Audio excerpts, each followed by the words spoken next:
Bonjour, c'est Cryptolis, bienvenue dans la quotidienne, notre rendez-vous de 8h du lundi au vendredi pour analyser news crypto, le marché, bien évidemment, le Bitcoin. Comme d'habitude, cette analyse, on va la découper en deux parties. Une partie nouvelle, dans laquelle on va revenir sur l'actualité. Ensuite, on va attaquer la partie analyse technique pour voir ce qui s'est passé hier et ce qui va se passer certainement aujourd'hui et ce week-end. Et comme d'habitude, avant de commencer, si vous voulez soutenir la chaîne, likez, partagez la vidéo, ça aide beaucoup au référencement et abonnez-vous si ce n'est pas déjà fait. On commence tout de suite avec les nouvelles, parce qu'au programme nous avons Apple, Stripe, une fusion d'exchange, des news sur Polygon, un hack, et oui encore, et un point macro. On commence tout de suite avec Apple. Apple qui a décidé de bloquer l'application Coinbase et le wallet de Coinbase, demandant 30%, écoutez-moi, 30% des transaction fees des transferts NFT. Donc à chaque fois que vous transférez un NFT, globalement, Apple demande 30% des transferts fees qui ne sont pas cohérents par rapport, globalement, au fonctionnement de la blockchain. Ce qui est très intéressant dans la conceptualisation et dans ce qui est effectué. Donc ça veut dire que tous les utilisateurs d'Apple ne peuvent pas actuellement utiliser le wallet de Coinbase. Très intéressant comme concept, et de toute façon, dans tous les cas, on sait que Apple plus ou moins parti en guerre contre un certain nombre de personnes, avec notamment Twitter, et maintenant Coinbase, voir comment ça va se régler. Vous, est-ce que vous avez Coinbase et est-ce que vous avez un Apple? Dites-moi si ça fonctionne en commentaire. On continue les nouvelles avec le géant du paiement Stripe qui a annoncé le lancement d'une fonctionnalité qui était quand même relativement attendue. C'est une rampe de lancement fiat vers crypto. Alors pour l'instant on n'a pas forcément trop d'informations, il n'y a rien qui a été communiqué, notamment au niveau des frais appliqués par Stripe, mais ça permettrait d'avoir réellement une mass adoption, parce que Stripe, on n'oublie pas que c'est un des géants réels du paiement utilisé surtout dans l'e-commerce classique. Donc à partir du moment où on le voit arriver très fortement sur la crypto, il était déjà arrivé avec crypto to fiat, maintenant ce qu'on veut c'est fiat to crypto, donc à voir comment ça va se dérouler par la suite. Ensuite, ça y est, on a la nouvelle plus ou moins qui a été annoncée, qui est la fusion de Poloniex et Huobi qui enfin fusionnent, les deux se rapprochent et sont dans un échange de partenariat stratégique. Et ce qui est intéressant, c'est que ce sont deux exchanges détenus par Justin Sun. Et ce qui était intéressant, c'est que il y a 2 mois, 1 mois et demi, à peu près, on avait déjà des soupçons que, justement, il y allait avoir une fusion entre les deux, et à ce moment-là, nous avions Justin Sun qui disait non, jamais ça n'arrivera. Bon, en l'occurrence, c'est arrivé. Voir les raisons réelles de cette fusion, quel va être le type d'entité qui va en ressortir de ce partenariat stratégique. Bon, en tout cas, c'est intéressant, parce que ça veut dire qu'on va avoir une concentration de liquidité, et pour le marché en général, c'est plutôt positif. On continue dans les nouvelles avec, justement, Polygon, qui lui-même a beaucoup de nouvelles.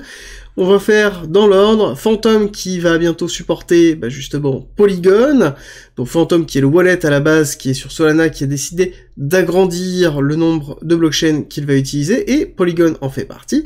Et ensuite Polygon est intégré dans The Graph, permettant d'avoir du coup une API entièrement décentralisée pour le déploiement de ces applications, ce qui est encore une fois positif. Je vous ai fait une vidéo justement il y a pas longtemps sur Polygon pour vous montrer à quel point ils sont en cours d'évolution, et ça n'arrête pas, et je pense que ça ne va pas arrêter.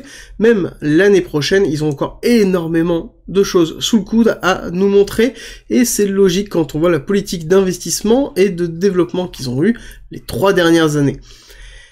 Nous avons ensuite encore ANKR, qui est un protocole de DeFi basé sur la BNB Chain, qui s'est fait hack pour 5 millions de dollars. Alors vous allez me dire, oui, ça fait quand même relativement longtemps. Oui, ça fait longtemps pour la DeFi et la crypto-monnaie, parce qu'à un moment donné, c'est vrai qu'on en avait quasiment toutes les semaines.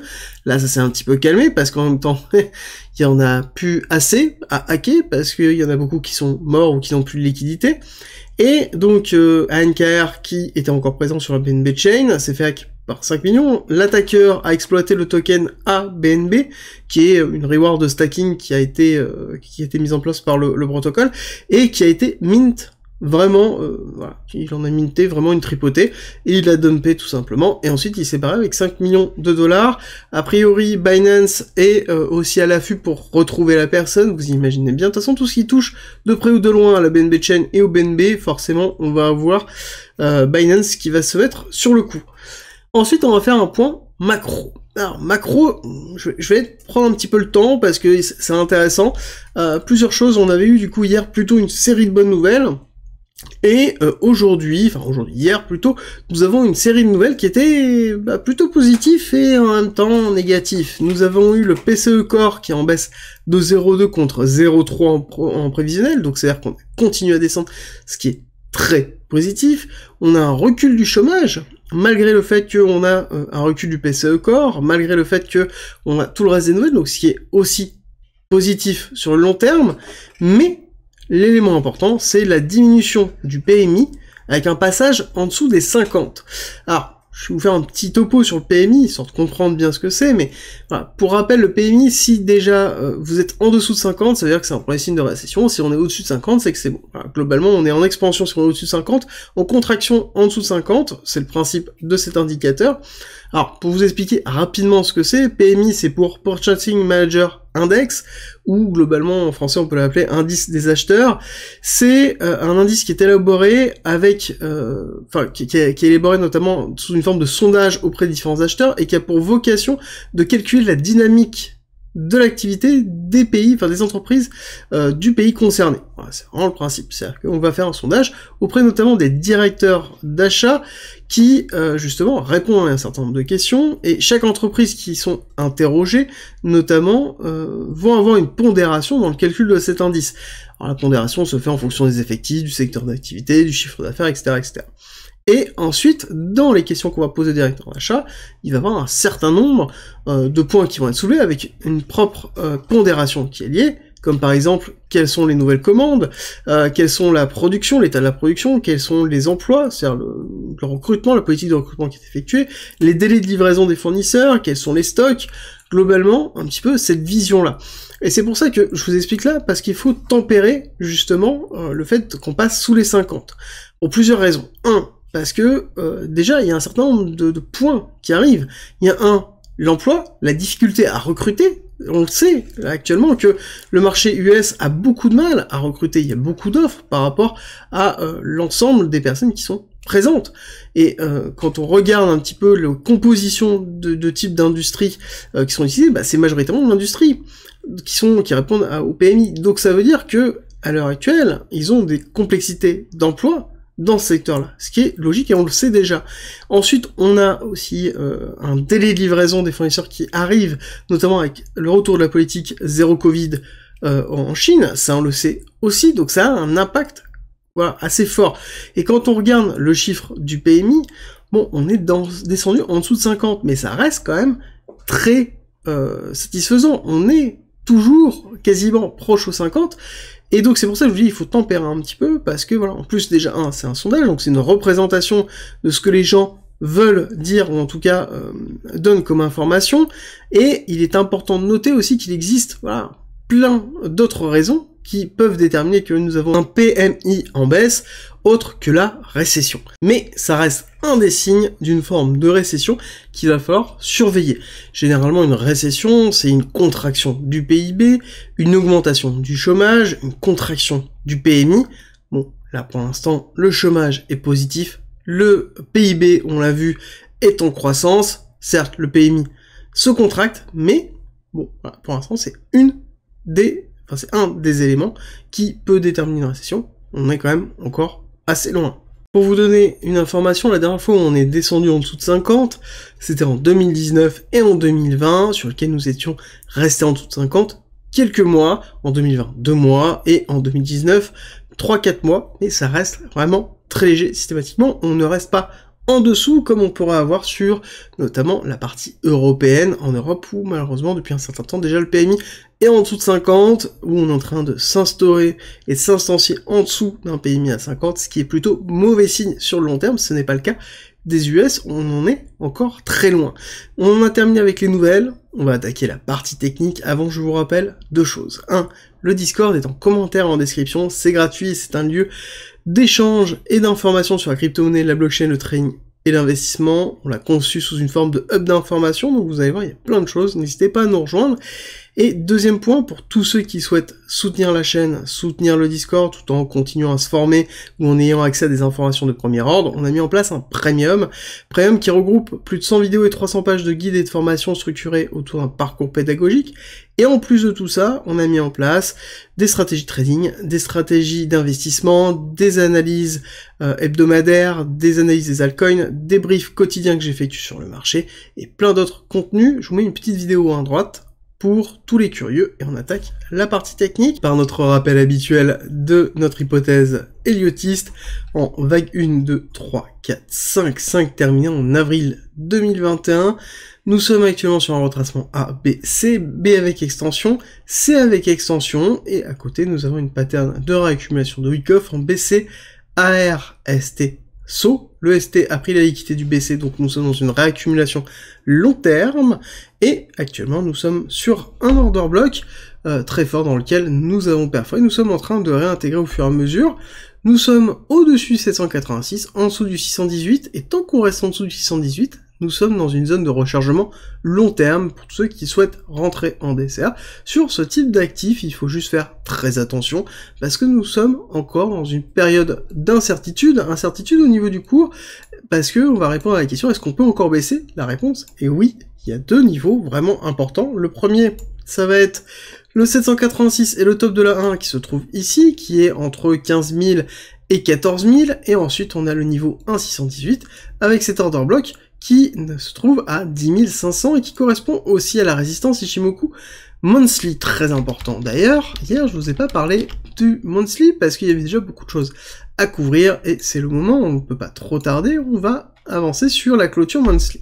Donc hier nous avons clôturé le mois de novembre pour entamer le mois de décembre pour en même temps clôturer la partie annuelle de cette accélération justement du BTC, accélération baissière malheureusement, donc clôture qui a été quand même assez intéressante parce que malgré la chute réelle que l'on a eue, d'accord, on a eu quand même une chute qui a été colossale, mais on a ravalé une bonne partie de la bougie.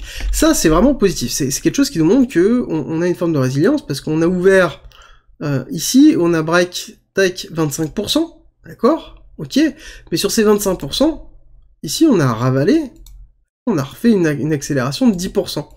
C'est vraiment très important, ça veut dire que, du coup, la cassure liée à FTX n'a été actuellement que de 16%.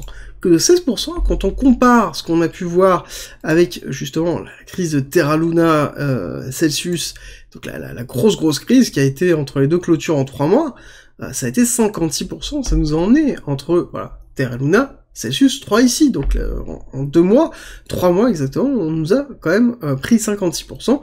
Là actuellement, on a quand même une phase de contagion qui, somme toute, est plutôt en forme de consolidation réelle dans lequel faut prendre un petit peu de recul. Du coup, on va regarder justement dans cette notion de recul, on va regarder en 12 mois, donc annuel, parce que on se rapproche de cette clôture annuelle. Et ce qui est intéressant de voir, c'est plusieurs choses. Premièrement, nous avons donc une clôture annuelle qui est en train de se faire, certainement qu'on va terminer cette clôture annuelle, on va regarder pendant qu'on y est rapidement où on est, juste de façon annuelle où on se trouve, on est en train de travailler le 786, on a fait une extension en dessous, mais on est en train de travailler le 786, basé sur le mois de janvier 2019, donc année 2019, 2020, 2021, d'accord? La réaccélération de ce niveau-là, très intéressant. Si on regarde par rapport au plus bas qui a été fait, porté par l'année 2018, bien évidemment, on voit que on est un petit peu en dessous du 786. Si on regarde un petit peu en dessous, hop, voilà, si je mets bien exactement comme ça devrait être, on est au niveau du 786 aussi. Donc on est dans une zone de retracement, plus ou moins agressive, classique, que l'on peut retrouver assez régulièrement. L'autre point que je voulais vous donner, c'est que, si on regarde, on a bull run, bear market, bull run, bear market, bull run.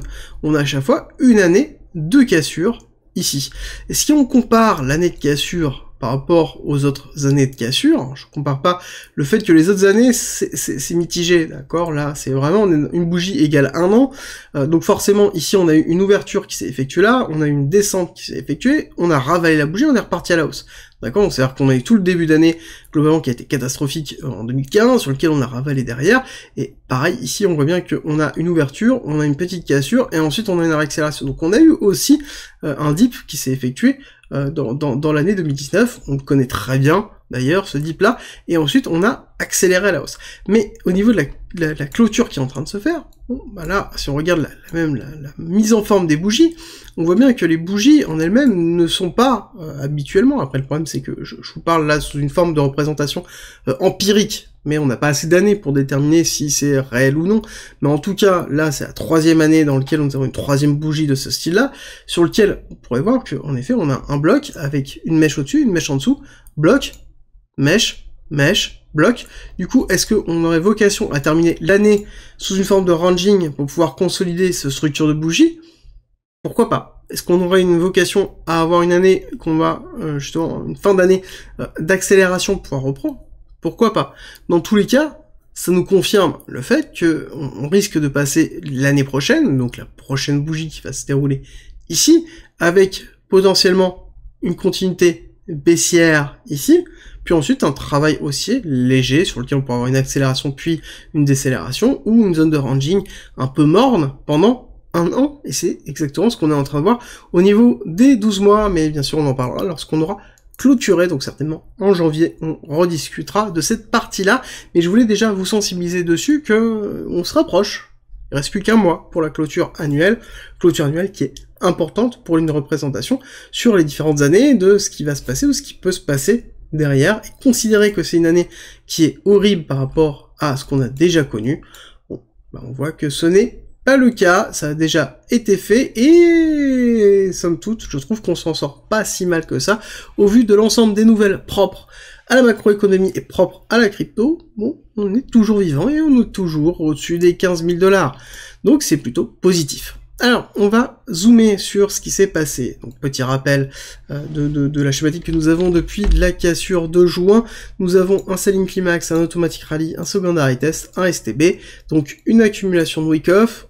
On descend, l'arrêt de la tendance baissière par le selling climax, on retrace, on fait l'automatic rally, on reteste, on fait le secondary test, on break baissier, on prend la liquidité du SC à travers le STB, quelque chose de classique, STB qui a été notamment créé par ici l'annonce de FTX et la liquidation d'un mauvais acteur de la crypto, donc maintenant ça commence à sortir de plus en plus. D'ailleurs j'ai cru voir que ce soir nous avons SBX qui est fait partie, enfin qui est invité dans un espace Twitter de BitBoy, j'ai cru voir ça. Si j'ai plus d'informations, je vous le linkerai notamment sur Twitter, parce que ça pourrait être intéressant de participer à cet espace Twitter, donc c'est globalement quelque chose que vous rejoignez, dans lequel vous écoutez une conversation et un podcast qui est effectué, et SBF participerait à ce podcast-là, à voir si ça va être effectué ou pas, mais on pourra avoir sa vision des choses sur ce qui s'est passé. Clairement, on se doute très fortement de ce qu'il va dire, et on se doute très fortement qu'il va nier en bloc tout ce qui est en train d'être prouvé au fur et à mesure qu'on avance au niveau de l'enquête. Alors, on va zoomer sur cette petite partie-là, parce que c'est la partie qui nous intéresse très fortement, dans laquelle on a quand même pas mal de manipulations. Première chose, on a une cassure baissière qui s'est effectuée, retracement, donc pareil, on est dans une forme d'accumulation avec justement, hop, on va reprendre le petit pinceau SC, AR, ST, STB. Ici, on a une première prise de liquidité, prise ici du SC par un STB, accélération haussière en 3 temps, que l'on est en train de faire, et on voit que on a pile poil récupéré l'objectif de 1 de Fibonacci, de l'extension de cette accélération sur ce retracement-là. D'accord? On est allé vraiment au millimètre près le récupérer, donc ça montre que, bon, on a quand même une belle réaction qui est en train de se faire, ce qui est plutôt positif. Positif aussi parce que il faut prendre en considération que là, l'accélération qui a eu lieu, comme je vous l'ai dit, c'était majoritairement du perpétuel, donc ça veut dire aussi des personnes qui font du trading, et donc qui vont aussi utiliser eux-mêmes les extensions de Fibonacci, et donc qui vont donner aussi eux-mêmes une véritable vie à ces extensions, et vont réagir sur ces extensions-là en prenant des profits dessus, chose que l'on a vu. Ici, première prise de profit, je pense, des personnes qui ont été en amont, ensuite réaccélération, deuxième prise de profit, cassure baissière. Ensuite, on est sur une cassure baissière qui est liée à une consolidation réelle du cours. Il y a plusieurs éléments dessus. Le premier élément, c'est que on est vendredi, on arrive sur le week-end, et vous commencez à comprendre ce qui s'est passé ici, bon, ben, on risque de rentrer dans une forme de compression, dans lequel on va se retrouver sur un truc comme ça, où on va ranger, possiblement une comprimée, peut-être même sur un biais baissier pourquoi pas, ça serait intéressant d'avoir un truc qui se fait que de cette façon-là, de façon à pouvoir comprimer baissier, pour aller chercher potentiellement ici le support du top de la dernière compression. Donc on est dans une compression de liquidité, comme d'habitude, on est toujours dans une schématique où c'est compliqué, on a très peu de liquidité sur le marché, donc on a toujours tendance à avoir des mouvements très forts, puis une contraction du cours pour pouvoir concentrer les liquidités pour déclencher le prochain mouvement très fort, et quand on regarde, il y a plusieurs éléments qui nous indiquent ça. Premièrement, c'est que majoritairement, on a quand même beaucoup de liquidités qui se trouvent dans cette zone-là, d'accord, en dessous de cette mèche-là, donc en dessous des 66 800, qui vont jusqu'aux 66 500, et nous avons en même temps un order block d'achat qui est très important, qui se trouve ici, sur lequel on pourrait avoir une réaction haussière assez forte. Réaction haussière qui pourrait être aussi concordant avec le 618, qui est justement le retracement de ce mouvement effectif. D'accord ? Pareil, quand on va regarder d'ailleurs, très intéressant, on va regarder là, mais je pense à vue de nez là que ça fait un 618, donc on va regarder ce mouvement haussier, et on va regarder le retracement qui a été effectué. Hop, on va se placer correctement. Qu'est-ce qu'on voit ? On voit qu'on a retracé à 618 aussi, pareil. Bon, donc ça veut dire qu'on a quand même une bonne réaction du cours sur Fibonacci. On voit bien qu'on a atteint le 1, donc potentiellement le retracement 618 pour un retravail de l'order block, pour ensuite faire soit une continuité baissière, soit faire une redistribution pour casser plus bas, me semble tout à fait cohérent. Est-ce que là, en l'état, j'ai tendance à penser que on irait casser plus bas? Ce qui est intéressant de voir, c'est que la liquidité, elle se trouve actuellement ici, et très bas. D'accord ? Là, c'est le désert. Ici, on a un petit peu de liquidité de short, mais somme toute, on a assez peu de liquidité dans le reste, enfin, c'est très étalé, et on retrouve de moins en moins de shorters sur ce marché. Majoritairement, les gens sont en train d'acheter, que ce soit en spot ou que ce soit en perp, majoritairement en perp, on va pas se le cacher, et on va regarder l'order flow, mais vous allez voir, c'est assez flagrant au niveau de l'order flow. On voit plusieurs choses. Un, qu'est-ce qui monte? Le perp, d'accord? Le spot il est flat, même s'il est un petit peu en train de monter légèrement. J'ai pas écarté le cours pour bien montrer la différence, mais on est quand même sur quelque chose qui est plutôt ascendant au niveau du perp, même si là on est sur quelque chose qui est plutôt stable, et au niveau du spot on a quelque chose qui monte très légèrement, mais on est majoritairement sur l'achat, d'accord? Top trader, 52%, on n'est pas au 56, on est quand même assez loin. Et quand on regarde les long short ratio, on voit qu'on a eu la compression qui s'est effectuée ici, et derrière on est en train de repartir en long, parce que tout simplement on est en cours de retracement, et donc qu'est-ce qui se passe quand on retrace? Ben, on a la totalité des comptes qui rachètent ce retracement tant qu'on n'a pas une inversion. Tant qu'on n'a pas une inversion ici au niveau des top traders avec une contraction réelle marquée, bon, en l'occurrence pour moi on est juste dans un retracement pour une continuité haussière, d'accord? Certes on a de la liquidité court terme qui se trouve majoritairement ici, ce qui me semble logique, de redescendre, récupérer cette liquidité pour structurer de cette façon-là, pour refaire une continuité haussière, et donc refaire encore une dernière accélération d'ailleurs, si on doit se projeter un tout petit peu, allez, on va se projeter un tout petit peu, considérer que ça c'est l'accélération, on va considérer qu'on retrace jusqu'au 618, hein, quelque chose qui est équivalent à ce que l'on a eu, et donc on irait sur une target, ici de 1, qui correspondrait à 17 883, on est encore loin ici de justement l'order block qui se trouve là, d'accord? Il faudrait aller chercher beaucoup plus haut, il faudrait aller chercher les 18 500 dans lequel on pourrait aller récupérer cet order block et marquer potentiellement une accélération haussière. Là on est plus dans un retracement, si on retire justement le bruit de ce qu'on est en train de voir, d'accord? On va retourner ici, si on retire le bruit de ce qu'on est en train de voir, on va se le mettre en 12 heures c'est pas mal, hop, 12 heures c'est pas mal. Parce que vous allez voir, voilà, on retrouve vraiment le bruit de ce qu'on est en train de voir, bah qu'est-ce qui se passe? Là, actuellement on a un retracement, décélération, ok, bah là on est en train de structurer de cette façon-là, potentiellement pour une continuité baissière. Là actuellement, malheureusement, on n'a rien qui est suffisamment bullish pour se dire qu'on peut repartir. Il faudrait vraiment break de ce côté-là, il faudrait pas mal de nouvelles aussi au niveau macro, pas que macro, mais aussi au niveau de la crypto pour redonner confiance. On n'oublie pas qu'on est dans une crise de confiance liée à FTX, donc il va falloir laisser le temps, et il est même possible, tout simplement, que tout simplement on n'ait pas de mouvement et qu'on se retrouve sur une zone de neutralité pendant 3 mois, comme on a déjà connu, ici. Pour rappel, dans cette zone-là, c'était quoi? C'était une zone majoritairement de neutralité que nous avons ici. Et pourquoi ne pas avoir la même chose avec, ici, mise en place d'une zone de neutralité, qui peut durer pendant un certain temps. C'est-à-dire que, ici, si on n'avait pas eu FTX, potentiellement, on aurait retesté la partie haute, pour ensuite potentiellement redescendre en bas, et ainsi de suite. On n'aurait pas forcément break en haut, très fortement. On serait allé retracer les 25, possiblement un petit peu plus haut, mais bon, on aurait été dans une autre neutralité. Là, pour moi, la zone 25-15 me semble cohérente pour une zone de ranging, de temporisation, le temps que, tout simplement, la macroéconomie se calme, le temps que la crypto se calme aussi, et qu'on retrouve une stabilité pour pouvoir construire différents éléments. On a fondamentalement des éléments qui sont positifs, avec l'arrivée de Fidelity, on a pas mal de choses, il manquerait plus qu'un petit ETF de BlackRock Spot pour pouvoir être bien. Bon, pour l'instant, c'est pas encore le cas, mais ça arrivera certainement à un moment donné, et ce sera peut-être un des signes. Alors, niveau macro. Aussi, pareil, on regarde, on a clôturé une belle bougie, très belle bougie qui s'est effectuée sur le Nasdaq, qui est, encore une fois, je le répète, malheureusement bien en dessous de ce que le SP500 nous propose, mais qui est représentatif d'une instabilité dans les différentes entreprises du Nasdaq 100, ce qui est logique.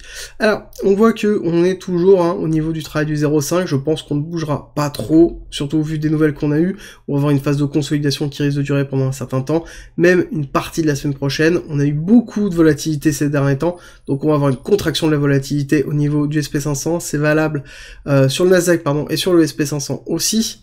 La clôture a été quand même plus positive sur le SP500 comme je vous l'ai expliqué, et en daily, on voit que les bougies sont quand même bien mornes, et qu'il va falloir être patient. On est en train de travailler le 618 ici. Je pense que pareil, on va stabiliser, consolider pendant un certain temps. Et ce qui est, par contre, intéressant, c'est le DXY, qui, lui, est en train, sur une clôture mensuelle, là, on a une très belle bougie, et on est en train de voir que, là, sur les 2 jours qui se sont déroulés, on est déjà sur quelque chose qui est en train de tester le 104, on est en train de tester le 104, ça y est, on est vraiment pas loin, là on n'a pas pris la liquidité, on est sur un contrôle de liquidité, donc on est sur un renforcement, il faudra avoir une mèche, voire une accélération, voire potentiellement une construction en dessous de ce niveau-là, pour pouvoir après valider justement la cassure et le break de cette partie-là. Là ce serait un signe qui serait plutôt positif, par contre, logiquement, quand on construit ici, ça veut dire qu'à un moment donné on va faire un retracement. Retracement qui correspondrait ici à un retracement des différents indices pour après soit restructurer en haut, et donc là on restructure en bas, soit une consolidation et un éclatement. Alors cela c'était juste un retravail pour repasser, mais j'ai du mal à voir un DXY qui recasse ici le top, en tout cas tout de suite, je pense que c'est très compliqué. À vous de me dire ce que vous en pensez en commentaire.